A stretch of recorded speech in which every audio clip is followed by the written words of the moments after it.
Dalam nama Bapa dan Putra dan Roh Kudus. Amin.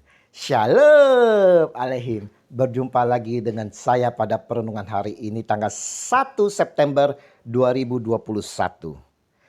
Biarlah Injil boleh berbuah dan berkembang. Bacaan liturgi hari ini dari Kolose 1 ayat 1 sampai dengan 8 dan Injil Lukas 4 ayat 38 sampai dengan 44. Saudara-saudaraku yang terkasih, sangat menarik sekali baca Injil hari ini kita renungkan. Kenapa?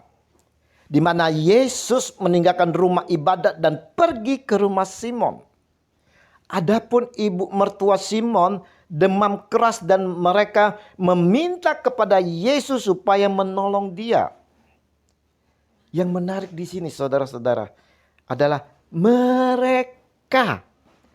Dan bukannya Simon sendiri sebagai menantu yang meminta kepada Yesus untuk menyembuhkan mertuanya. Siapakah mereka di sini, saudara?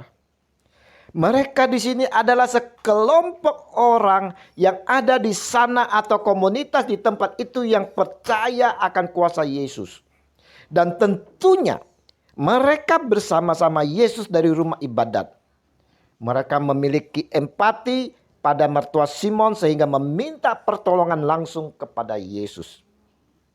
Nah, saudara-saudaraku yang terkasih di dalam kasih Kristus, apakah kita juga termasuk suatu komunitas yang percaya akan Dia Yesus Tuhan, yang memiliki empati seperti mereka, memperhatikan saudara-saudara kita yang sakit dan menolongnya untuk dibawakan kepada Yesus Tuhan dan memohon kepada Yesus untuk mereka. Komunitas sangatlah penting di dalam kehidupan iman kita, saudara. Sebagai orang-orang yang telah dibaptis, kita hendaknya tidak lupa masuk di dalam suatu komunitas iman yang dapat saling membangkitkan, menopang, dan saling mendoakan. Kita diminta untuk dapat menjadi saluran berkat kasih Yesus kepada semua orang. Dan inilah saudara-saudaraku yang terkasih, misi yang diembankan kepada kita yang telah percaya akan Dia dan telah memperoleh terlebih dahulu berkat darinya. Saudara-saudaraku yang terkasih di dalam kasih Kristus, kita melihat dari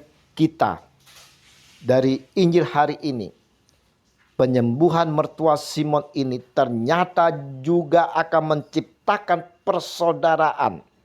Kita bisa melihat bagaimana ibu mertua Simon yang telah disembuhkan, saudara, langsung melayani Yesus dan pengikut-pengikutnya. Kita melihat, saudara, Yesus tidak berlama-lama di sana. Dia pun kembali melanjutkan perjalanannya untuk mewartakan kabar gembira dengan melayani banyak orang. Karena semboyan Yesus, aku harus memberitakan Injil Kerajaan Allah, sebab untuk itulah aku diutus. Memberitakan Injil menjadi keharusan bagi setiap orang yang percaya akan Dia, saudara. Dan biarlah Injil itu berbuah dan berkembang di seluruh dunia. Demikian juga di antara kamu sejak waktu kamu mendengarkannya dan mengenal kasih karunia Allah dengan sebenarnya. Saudara-saudaraku yang terkasih, dari perenungan hari ini dapat kita tarik pelajaran, saudara. Yaitu yang pertama, dalam hidup keimanan kita akan perlu dengan adanya komunitas di dalam Yesus. Dalam komunitas ini kita dapat saling menguatkan, mendoakan, saling menopang, dan juga saling mendoakan sesama kita. Dalam komunitas kita pun harus dapat peka akan sekitar kita dan berempati kepada mereka yang membutuhkan. Yang kedua, saudara, pelajaran yang dapat kita tarik dari sini yaitu doa.